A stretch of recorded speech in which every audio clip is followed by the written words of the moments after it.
Hi, we're sisters, Amy and Nancy Harrington, the founders of the Passionistas Project. We've created an inclusive sisterhood where passion-driven women come to get support, find their purpose, and feel empowered to transform their lives and change the world. On every episode, we discuss the unique ways in which each woman is following her passions, talk about how she defines success, and explore her path to breaking down the barriers that women too often face.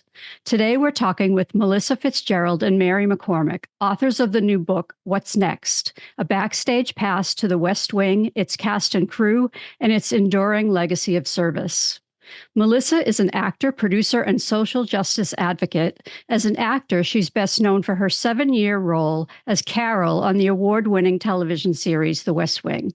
While in Hollywood, Melissa co-founded Voices in Harmony, a mentoring program that uses theater to work with historically underserved teens.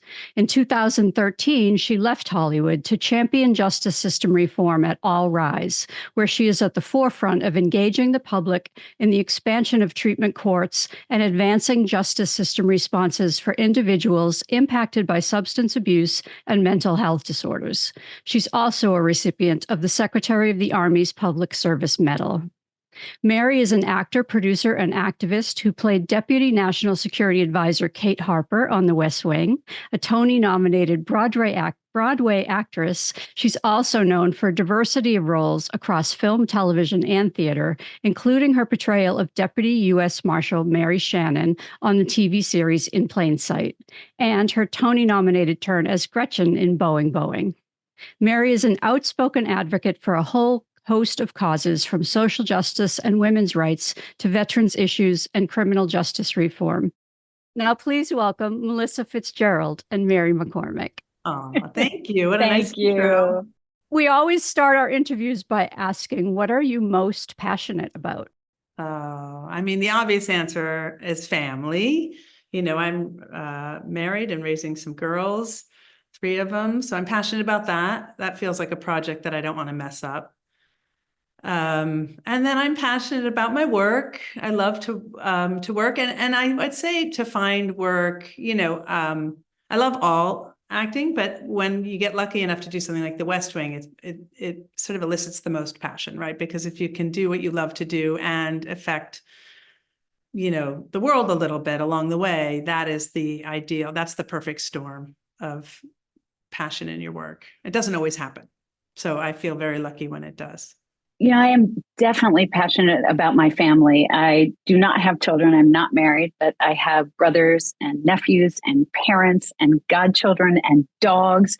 And I'm very passionate about them. Mary knows that. And also about my family of friends, and definitely my work. I love getting to do the work that I do now in justice system reform for individuals with substance use, mental health disorders, so that they receive treatment, recovery support instead of incarceration. And that's been a passion and my life's work really for the past 10 years, over 10 years, almost 11 years. I can't believe it. But so that is definitely my passion.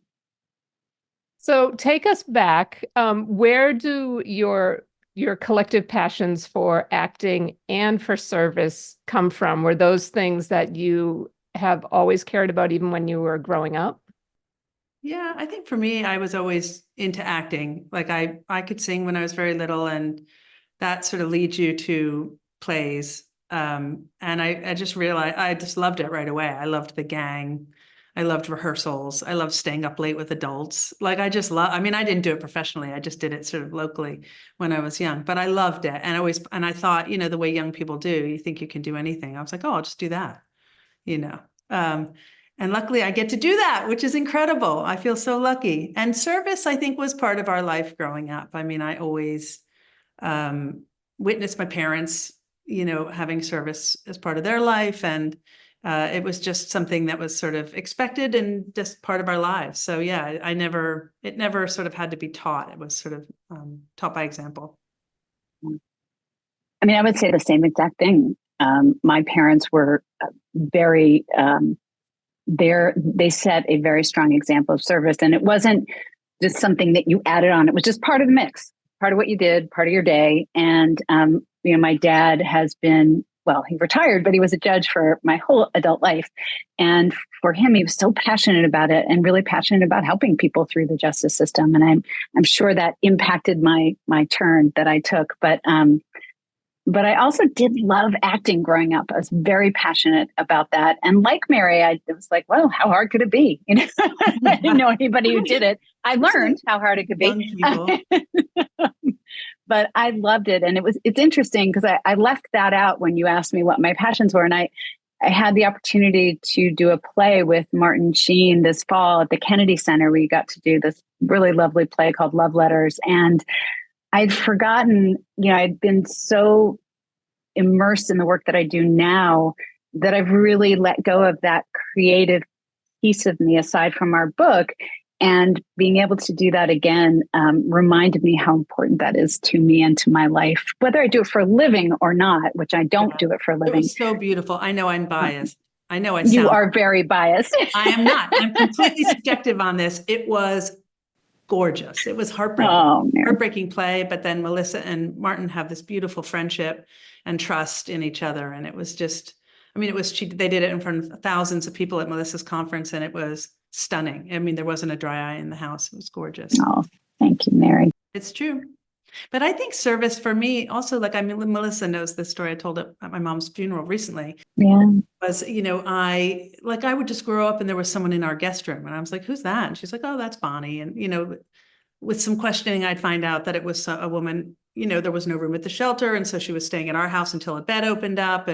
But it was just sort of woven in. It wasn't sort of talked about. It was just done, which helped, I think. It helped sort of set us on that path. There's military service in your family as well. Certainly in mine, I'm sure in Melissa's too, in most American families. Yeah. So I do every year I do the Memorial Day concert in Washington because it's it's a lovely event and it's nonpartisan and it's just a way to sort of reach out to Gold Star families and service members and say thank you. It's a beautiful, beautiful event, and it's on PBS, and it actually lives there. You can watch it anytime you want, and I recommend it. And Mary is a real, I know that it's very meaningful to you, and she does it every year and brings her children. My dad was a Marine and very proud of it. And I have lots of service members in my family, but I think it's a nice opportunity for us all as a country. It's, you think cookouts and beer and stuff, but it's nice to take a minute to say thank you to everyone who's serving. Yeah. Absolutely. Absolutely.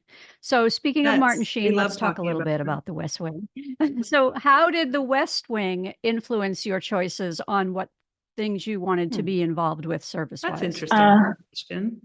Well, Melissa certainly has a story about that. Mine for sure. I'd always been involved, as Mary had been, in service, and I started a nonprofit before I ever got to West Wing and did it throughout, working with historically underserved teens in Los Angeles on a mentoring theater program, and then took that to Uganda right after West Wing ended, like literally a couple of weeks after I was on a plane. But the work that I'm doing now for the past 11 years at this national nonprofit called All Rise started when I lost a dear friend to addiction. And Martin said to me, why don't you come to DC with me to a conference, this fantastic organization that's championing treatment courts, treatment instead of incarceration for people who have substance use and mental health disorders who've gotten involved in the justice system. And I said, that sounds great. I talked to my dad about it. Turns out my dad had started one of these courts in Philadelphia. He was one of the people that started. So it was sort of the perfect storm in a way. And I came to the conference with Martin. And at that conference, I met thousands of people who are working in treatment courts, judges, prosecutors, defense counsel, treatment providers, law enforcement, all working to make sure that when someone is arrested and enters the justice system who does have a substance use and mental health disorder, if appropriate, that they get evidence-based treatment, recovery support so that they can return to our communities healed, productive, and living lives of which they're proud. and to a person. And my dad says this too, that, working in a treatment court's been the highlight of my career in criminal justice because people get better. Before, if they come back into my courtroom, it was because they'd been rearrested. Now, when they come back into my courtroom, it's to invite me to a graduation or a wedding or to introduce me to their children or to tell me they got a new job. So, who doesn't, want to work in something where there's so much hope and hope in our justice system, hope in an actual courtroom.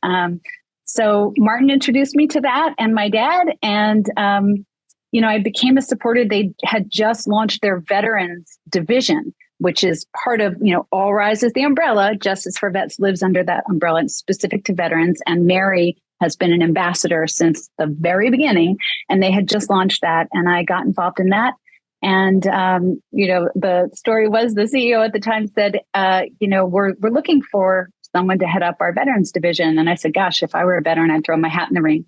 And a few days later, he called back and he said, were you serious? And I said, yeah. And I was sitting in my apartment in the Hollywood Hills. And he said, when can you start? And it was October. And I said, well, how about January? And he said, how about Monday? And I said, how about January? And he said, how about Monday? And I started Monday. Oh my God. I know you might not even know that story, Mary, but I did a long time ago. I forgot that how that's. Yeah, I got on a plane. I came to DC. I stayed on couches and looked for an apartment, and that was it. That was almost 11 years ago, and it's been so gratifying and wonderful. And one of the great joys of it has been all the support that the West Wingers have given our work, and it has certainly elevated my ability to do my job, to have all this support. And Mary has been, of course, front and center, as she always is. And so has Martin and Janelle and Allison and Richard and Dule. Dule was just on Celebrity Jeopardy for us and played for All Rise. So it's, Josh Moline, everybody. It's been a real... it's a good family that way. We really are. To answer your question that way too, it's like we are... I care about the stuff I care about sort of intrinsically. And then I care about randomly a dance organization in New Jersey that Dule cares. Because if Dule cares about it, we all care about it. It's sort of like, we describe it as one of us sends up the bat signal and everyone's like, we're on this text chain. We have a West Wing text chain. And, I don't think a couple days go by before someone needs a video or post or show up at an event or whatever. So yeah, we sort of all it's helped our friendship a lot too. I think it's helped maintain it. We're all close anyway, but it's like acts as like a glue, because everyone's lives get so busy. You have jobs and kids and travel and, a whole bunch of stuff to juggle. And I think that's, it's hard to sort of work in friendships like that. But I think the service has helped us stay even closer. Yeah, for sure. It has. Yeah. And I found that in the rest of my life too. I found so many of the things that have kept my friendships together have been around volunteering or doing activities together. Yeah. Because they're more fun. Yeah. And they're your people. If they, they get what matters to you, then. Yeah, that's right. They care just because. Yeah. And they'll show up. And that's the other thing that this group does. This group shows up, and not just in small ways, but in big ways. Mary came down for our conference. Everybody else has come to our conference too. Martin, Mary, everybody. And that's not an easy, light lift. It's a heavy lift. Easy when you get to see you do that play. So I think that's part of what makes the book so amazing. As pop culture enthusiasts and a lot of what Nancy and I do and have done over the years is in-depth research for the Television Academy. So we thought we knew a lot about the West Wing, and we've watched every episode more than once and loved the show. But this book is such an amazing view of what happened behind the scenes in a way that we had not experienced before, but also just this beautiful family of people like you were just talking about. So for anybody that's a West Wing fan that thinks they have read a lot or know everything about the West Wing, this book is really special. And the way you communicate with each other in the book is really beautiful. So what was the inspiration of writing the book together? Well, first of all, I couldn't think of anyone I would rather write this with than Mary. So that when it started off there, but I was approached because I live in DC by a friend, now a friend of Mary's too, Kevin Walling. And he had friends who were book agents, and they said, would you do a behind the scenes of the West Wing? And I thought, that's not really my book to write. That's someone else's book to write. And that's Aaron's book or somebody else's book to write.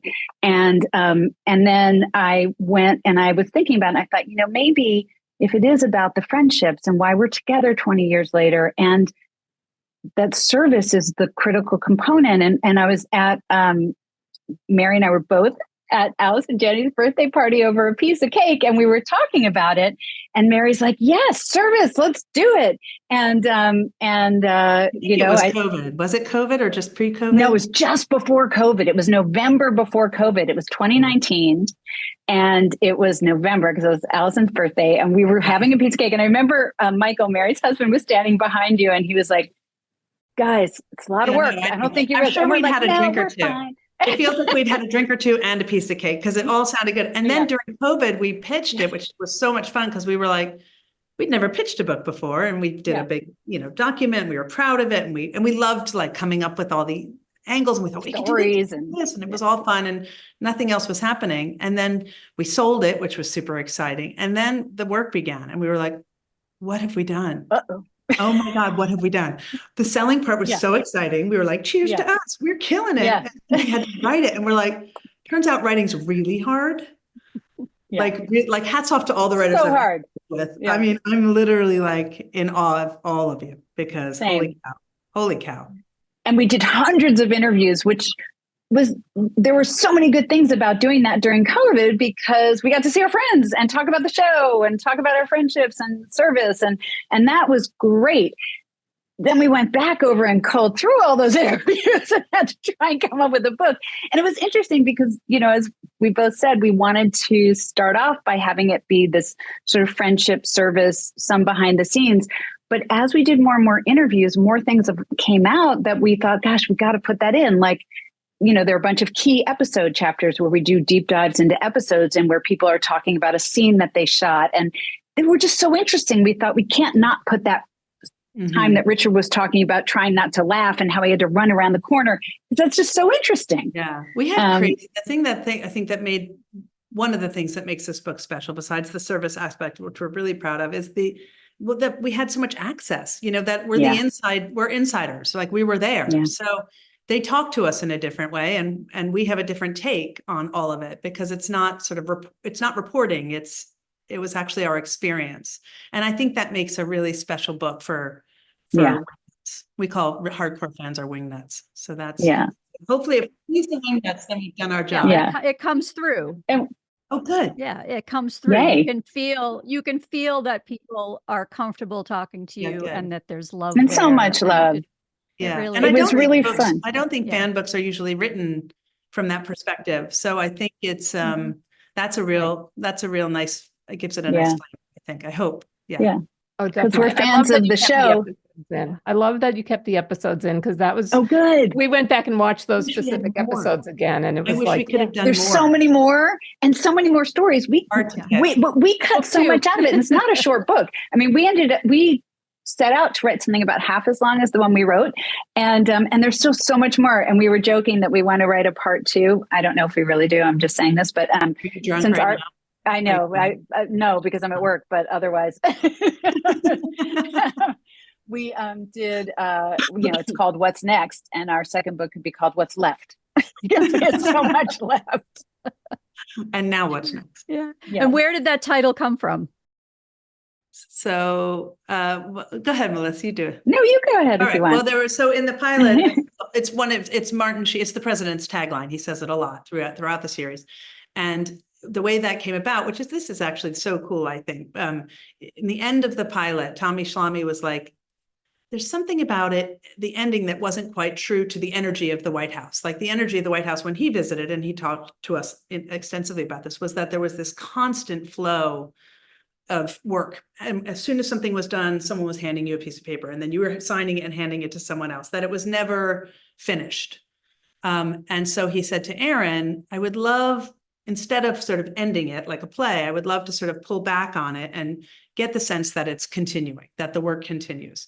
And so could we just, with your permission, let's do that. And of course he jokes and says Aaron had to write a line for it because he's he's a writer and loves words.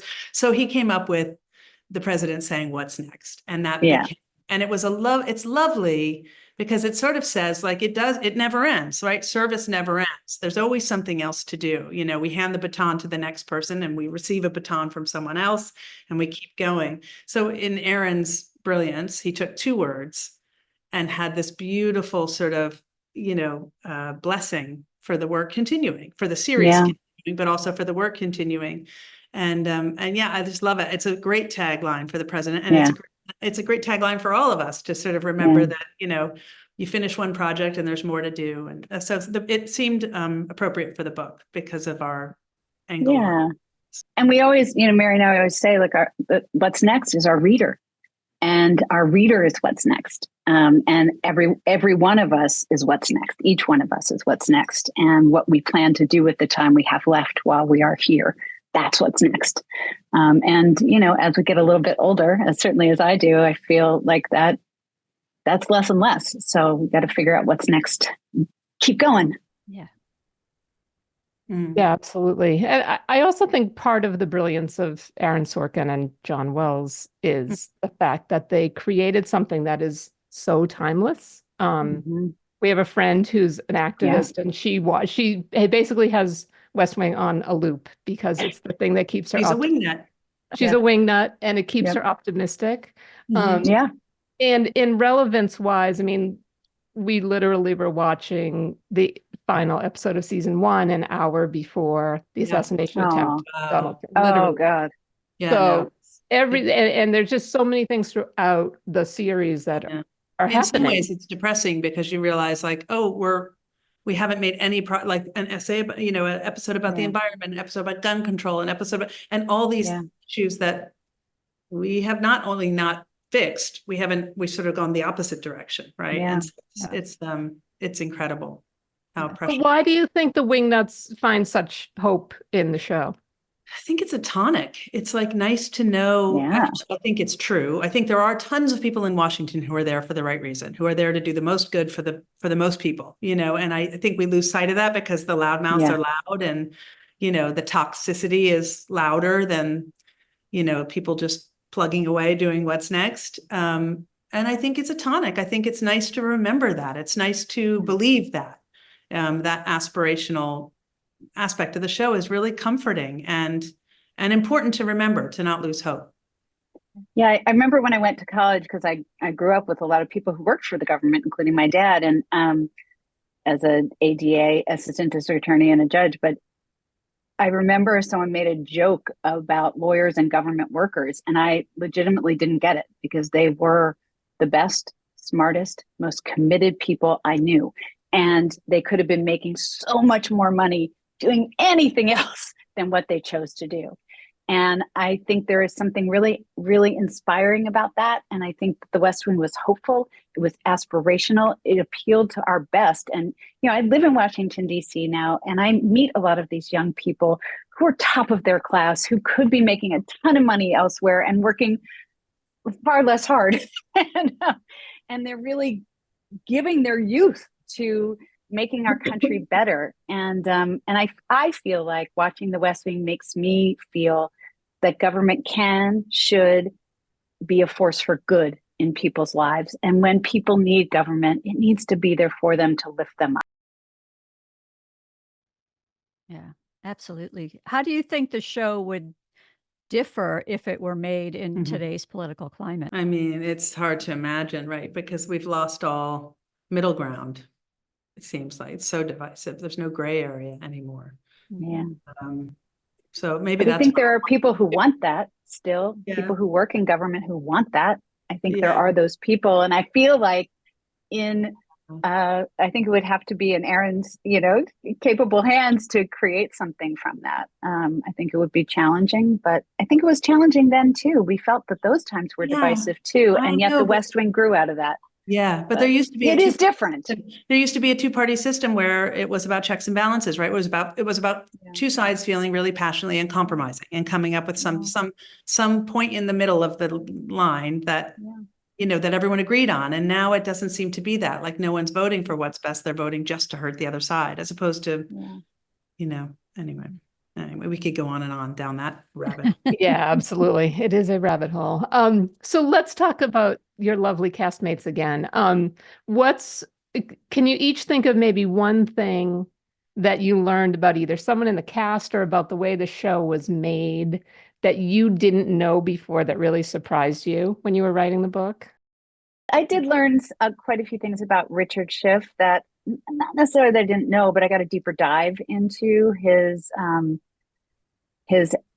background as an activist, starting when he was young, and also, his connection to the Spalding, his personal connection. I certainly learned more about a lot of things. I learned more about Allison Janney's connection, her family connection from like her great aunt and grandmother being involved in Planned Parenthood from the early days. I did know that her mother was very involved in Planned Parenthood because I knew her mom, great woman. And, but I didn't know the sort of the family history there. Brad, I mean, I knew the family history there and his connection. Did you know Brad's whole story of auditioning and that whole thing? I didn't know it that in depth. I don't think I knew it that in depth, but I did know it. I did know it, but not that in depth. Can you tell a little bit of that to tease the book? Go ahead, Melissa, you do that one. Well, he was told by his agent after auditioning, it's not going to happen. It's just absolute. Like, there's a long story, and I don't want to give it away because it's so good in the book, and we tell it so well. And I encourage everybody to get the book to read this story. But there's a lot of it. But I think what's really funny is like the agent saying, and it was on a note too somewhere, saying like, not gonna happen. He's not gonna get cast in this. Like, give it up. And he did not give it up. And it was either say not sexy enough, not funny enough. Yeah, not sexy, not funny. Yeah, and here we are, all those years later, sexy, funny, and playing the role. Yeah, but he sort of forced the issue. He totally forced the issue. And he knew that was the part he wanted. And then he was up for a different part. They told him he was going to do a different part. And he knew that was not the right part for him. That he was definitely a Josh, not a Sam. We learned a lot about, I think one really fun discovery mode for us was when we went into all the casting. Like, we were lucky enough to get to John Levy, who's the casting director he's directed so many great things that everyone knows, but he did do The West Wing years and years ago. And he gave us access to his binders, which are like, I think 3 or 4 huge binders of lists. And gold. Feedback gold. And deals and just all and potential like casting brainstorming lists. And so there was a whole list of, which we put in the book, of different presidents that they were thinking about. And that's fun. We found, unfortunately for me, because I'm an idiot, we found an early brainstorming thing for the role of Mandy, and it said Mary McCormack not interested in series television. Yeah, no, I know. But you know what? It all worked out. It all worked out. However, so that was fun. That was a deep dive into some real West Wing trivia. We were lucky. Yeah. And like that someone was cast for one day as the president, and we're not going to say who. Because again, we say it in the book. Yeah, I know. That's what I'm saying. No, I know. I just wanted to make sure. I wanted to make sure. Oh no, we dished it up. We dished it up. We dished it out in the book. One of the things I love about the book is that you also talk to people behind the scenes as well as the cast, and it seems like that was really important on set as well. That you were all a big family. Let's talk a little bit about that. 100%. I mean, we feel like there was an army of people who created the show, and we wanted to make sure that as many of them as we could. There's so many that we couldn't interview just because the book is already, almost 600 pages. But the ones that we could, we felt that was really important to include them because this was a family. We are a family, and you can't write a book about the West Wing family and not include, the cousins or the siblings. Yeah. And that family thing, I mean, you know, Melissa, it was one of the reasons we decided to write the book too, was that, or the way we decided to write it, to incorporate the crew as well, because Martin sort of, and John and everyone, John Wells and Aaron, everyone set that tone right from the beginning, that the cast is no more important than the crew. Yeah.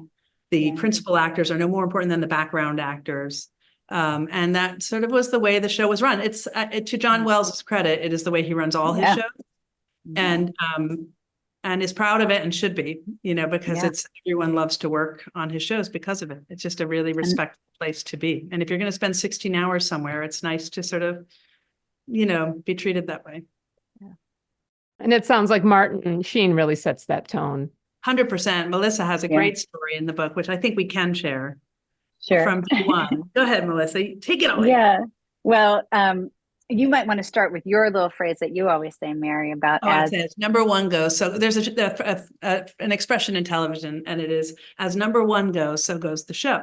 Number one referring to number one on the call sheet, the principal actor. And it is true that almost always, if the number one is sort of a jerk, the show is a little bit broken throughout, because the other actors, the younger actors, learn from that. They sort of go, oh, well, if they're going to, we can all do that. Okay, we all do that. Whereas if number one sets the tone as sort of, you know, professionalism and kindness, the other actors generally follow, and the crew. And Martin certainly did that for us. And I know, you know, John Spencer too. And they talked about it. They took their role as sort of the elder statesman on this show very seriously. And, you know, one of my first days of, well, I think it was my very first day of work after the pilot, when the show got picked up, I remember, you know, there was a scene with a lot of background artists in the scene, and Martin and I think I had, you know, one line or half a line, and I was standing there, and Martin comes, and we're ready to go, and the producers are there, and the director, and Martin starts introducing himself to each and every background artist that was there. Handshake, look in the eye. Martin Sheen, pleasure to meet you. You know, happy to have you with us. What's your name? Where are you from? And really, you know, and I remember, of course, watching the producers, looking back and forth. And I thought, what's he doing? He's teaching all of us how this is going to go down from here on out. That people are going to be more important than anything else, that we are going to treat each other with dignity. We are going to treat each other with kindness, and that people are the most important. And, you know, certainly there's nobody more professional than Martin, and who's more on time and more on top of everything himself, and set that tone as well. But he also set a tone for kindness. And, you know, I think that matters. And I know Dule, when he was young, when he started, and he told us in one of his interviews, when he went on to be number one on Psych, he said, I went to that show Psych, and he said, it's my turn now to do what Martin did for us. I love how you talk about Dule tap dancing behind backstage. He's amazing. He is amazing. Phenomenal. Yeah, that was, yeah. I mean, how many opportunities like that do you have in life to go to work and have one of the greatest tap dancers alive just start tap dancing with Yo-Yo Ma? Yeah. Okay. Yeah. Right. Alrighty. Yeah, typical day at the office. Yeah, and James Taylor's playing later in the week. What? What? When we did the reunion, Hartsfield's Landing, the reunion for When We All Vote a few years ago, 4 years to be exact, when Dule started tap dancing just on the actual stage, I just was like, oh gosh, I've really missed this. Really, really missed this. Yeah. So we talked about All Rise and Justice for Vets, but we haven't talked about Voices in Harmony yet. So tell us a little bit about that. So Voices in Harmony which it lives in a certain way, but not as an organization right now. But we worked with at-risk teens, like, you know, historically underserved teens in Los Angeles, and who weren't getting arts education in their schools. And we started a mentoring theater program. So we use theater as a way to mentor teens. And so we had professional actors, writers, and directors all volunteer. And we would, over the course of a 6-month program on Saturday afternoons, we would work and do workshops together And at the end of that period of time, each teenager had a mentor who was a professional actor. They would work with a professional writer to write a short play based on a societal issue of our choosing together. And then a director would direct it, like a 10-minute or less play. And then we would fully produce these evenings of theater at pretty major theaters like the Cannon Theater, the big theaters in Los Angeles. And we had so much support from the West Wing family, but also from Warner Brothers. And I had been doing it for many years before that, and it was very grassroots. And then we developed a classroom-based program that we then gave to Los Angeles Unified School District many years ago. And then we took a version of that theater program to northern Uganda and worked with former abducted child soldiers and sex slaves there, and other teens who had been displaced by the war. And I brought a group of actors and a director and writer, and we worked together creating these 3 short plays on the issues they wanted to tackle. And they had been brutalized by Joseph Kony and the rebel war there. And the topics that they wanted to tackle were peace building and reconciliation and HIV/AIDS, like attack the myths, because so many people were dying of AIDS because of misinformation. And that was a really transformative experience. I think I'd mentioned happened right after West Wing ended. And I spent quite a few years working on that, using that to create a program where, activism around the issue. And at one point, which may be pertinent to this particular podcast, GE made a surprise announcement at the International Rescue Committee, one of our partners, at their annual honorary dinner, that they would donate $1 million to educate girls in northern Uganda. Unbelievable work. And Mary, we also wanted to give you an opportunity to talk a bit about Moms Demand Action. Moms Demand I've been involved with for a long time, because how do you not, it just doesn't seem to be, they are doing incredible work, thank the Lord. And it's weird because, when you look at sensible gun laws and Americans and how they feel about them, I forget what the percent, it's like 80%, 90%. Americans are for them. So it really is about, dirty money and NRA and a whole bunch of other stuff that is incredible that still is happening, and that our kids and all of us are still at risk, that we can't, go to a movie theater, go to the mall without my kids. Literally, we all say goodbye differently now, like when we leave the house, which is so messed up. Like they should just be able to say goodbye, bye, Mom. They should be able to yell it, but don't, because they're afraid. So it's so sick. It's just so sick. So Moms Demand's a layup for me. And Melissa and I, when we were looking at the book, because there's so many things we care about, we were sort of trying to carefully choose so that we felt like we were representing, a bunch of, we didn't want to miss anything, So the Trevor and we Project, did, but we did. Oh my God, we did. Of course we did. There's it was impossible. And also we wanted to honor the passion projects of our cast, So we were we started there. And then also I wanted to talk about the Trevor Project, because they're also doing incredible work for LGBTQ community and youth at risk in crisis. And there's such a mental health crisis in our country anyway for youth right now. But if you add on top of that, the homophobia and the horrific policy that is happening and in danger of happening, it just can feel hopeless for LGBTQ youth. So I don't know when my cousin Carl Nassib, who was the first NFL player to come out and did so publicly on Instagram, which was so moving and important.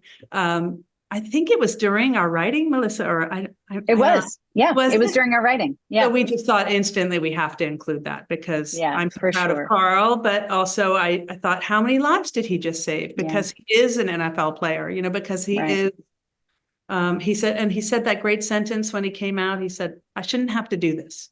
Right. I hope for one day when this is private, or when one day this is unnecessary, as it should be. Who should have to talk about sexuality to anyone ever, much less ever. But how brave of him to do that, knowing how many lives he might save. Yeah. And he's very active raising money for the Trevor Project also. So 100%. Yeah. And I just wanted to give a shout out too, when I had said, Voices in Harmony, our partners were International Rescue Committee and International Medical Corps. And International Medical Corps, turns out, is Janelle's, one of her service organizations that she cares about, but they're doing incredible work all over the world in hot zones, and really having watched what they do firsthand, I was so impressed. Yeah. Yeah. One of the things we hear from people a lot, women in our community and people all over, is there's so much to tackle. There's so many things people want to fight for. How do you have advice for someone who wants to get involved, doesn't know where to start? How do you get involved with one of your organizations or something else? Well, in our organizations, you can read our book, because we have websites in the book and definitions, like the sort of mission statements of the different organizations. And that was really important to us. And thank you to our publisher, Dutton, for allowing us to do that, because it added a lot of pages. But please go to our book. That's a great place to start. Google's another great place to start. And I mean, I think a lot of people who probably listen to your podcast and people who are wingnuts, they are already doing things in their communities and internationally. But I'll just speak for myself. I don't pretend to have major advice for anybody, but for myself, it just starts from what moves me personally at that moment. And it's different things at different times, and find a way, if I am useful, is there something that I can contribute to this cause? And if not, is there somebody that I know that maybe can contribute to this cause? Yeah, it can be overwhelming. I know what you mean. The world can seem, when you start to think about, you take it all in, it can feel like, well, then why do anything? And that is debilitating. So I don't know. Start. I think start somewhere. Yeah, just little things. Yeah. I think that's the thing. We've been so lucky, and continue to be so lucky. Actors are lucky. Sport athletes are lucky. Yeah. Famous people are lucky because they get asked to do things and can affect big change with very little effort, and that's fun and fortunate. But God, we need everyone just doing tiny things too. Just school board things. Like we need, just soup kitchen. I know, yes, those need are all the huge things. We need all the things and things. little things too. And so, if it's if it's just helping a neighbor, it doesn't have to be sweeping things. Lord knows. And there are websites, there are, lots of places to look, and schools. I mean, even if you go to Starbucks, I know has a board. Sometimes they have volunteer opportunities on the boards. But I remember when I was doing some work on advocacy around ending the war in northern Uganda, I was at a university and someone said, well, we have a lot of problems here at home. Why aren't you working on our problems here at home? You should be doing that. And I found that to be very interesting. And I said, well, give me an example of what you think is a problem that you think I should be working on. And she said, well, veterans need help in our country. And I said, you are 100% right. And are you doing anything? And she said, what, me? No.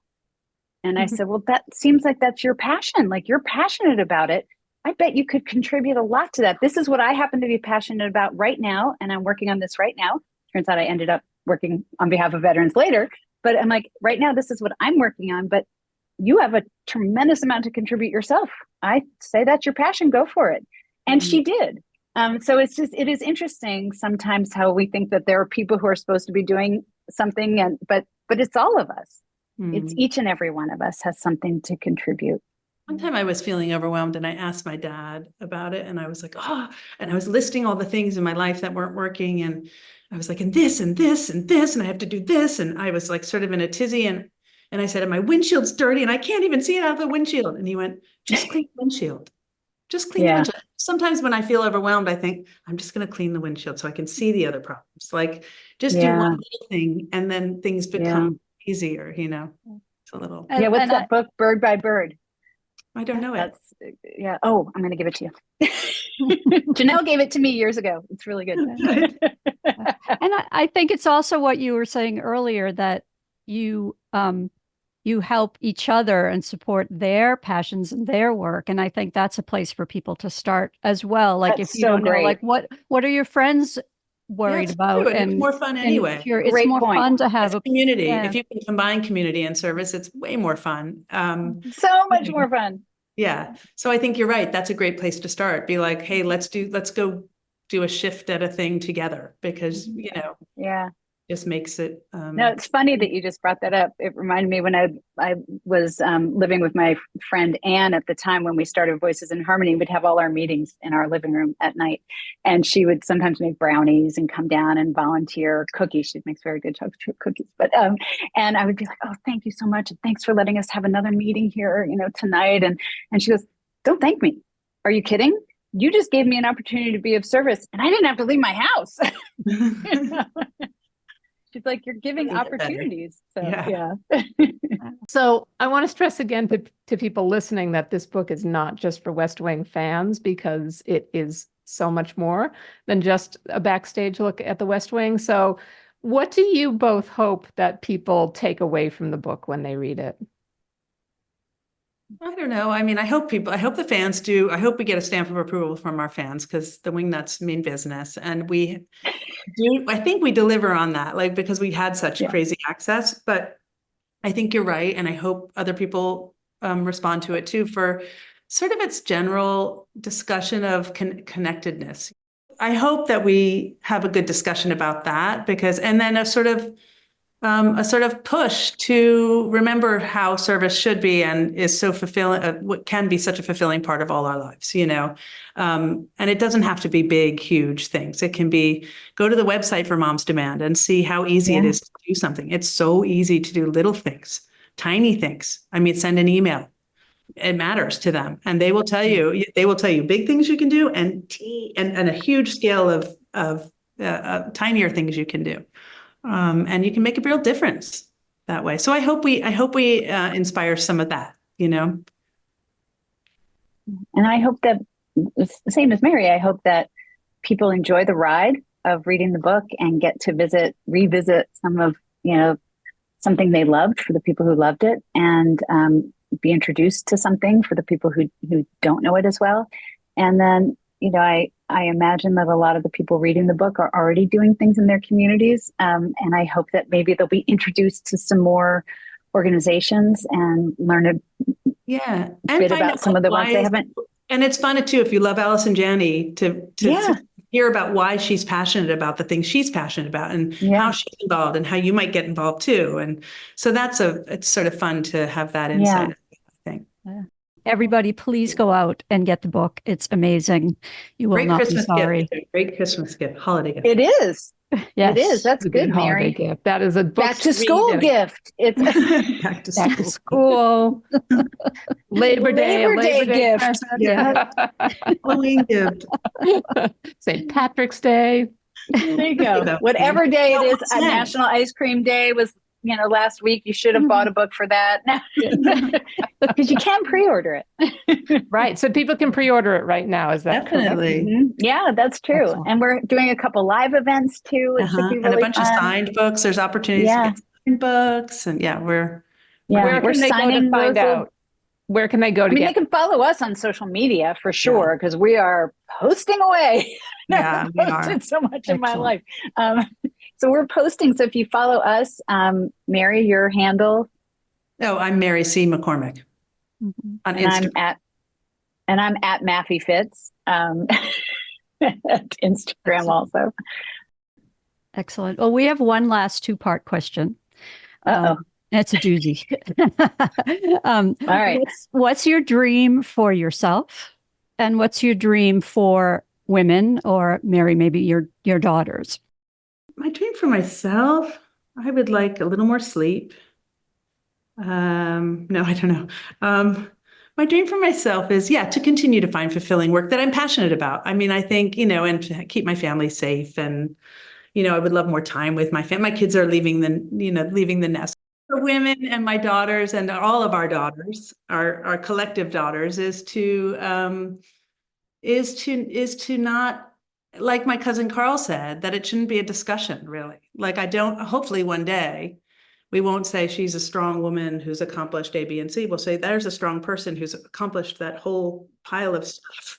I mean, that would be an ideal thing. Sometimes I work with young actresses, and they are already, I can feel it changing. Their ownership in the world, their voice in the world is different than even I start every email still at 55, and I'm a person who cares about this. I still I try to rewrite all my emails and take out the 8 apologies, for things I haven't done.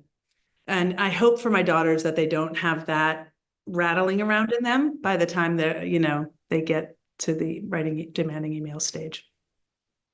More voice and less emphasis on gender or body parts or any of it. It should be unimportant, and hopefully it's not right now. Lord knows, let's all rally around our presidential hopeful, and because we have a lot of work to do. Lord knows we have a lot of work to do, especially when you look at some of the things the other side is saying and doing. But one day I hope that it is irrelevant. All the physical is irrelevant. I agree with that 100%, Mary. I guess my dream for myself, that's a really good question. This is similar to Mary's in that, I get to show up for my family and take the best care of them I can, and be a great friend to my friends, be a great aunt and godmother, and that, when I leave the world, that it's a slightly better place because I was here. That would be my big dream.